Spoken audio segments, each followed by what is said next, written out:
যখন পৃথিবীতে এসেছেন তখন আরবে, তৎকালীন আরবে কোনো রাষ্ট্র ব্যবস্থা ছিল না।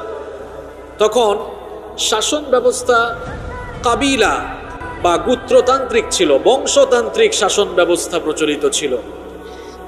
ছোট বড় বিভিন্ন কাবিলা, বিভিন্ন বংশ, বিভিন্ন গোত্র ছিল।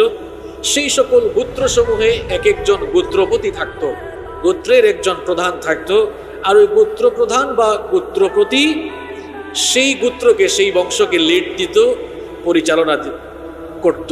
তার কথা অনুযায়ী, তার ইচ্ছা অনুযায়ী সেই গোত্রের সবাই পরিচালিত হতো।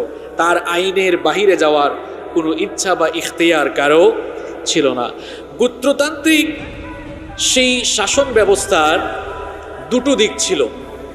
প্রথমত, গোত্র প্রধানরা তাদের ইচ্ছে অনুযায়ী তাদের গোত্র পরিচালনা করত। এখানে আর কেউ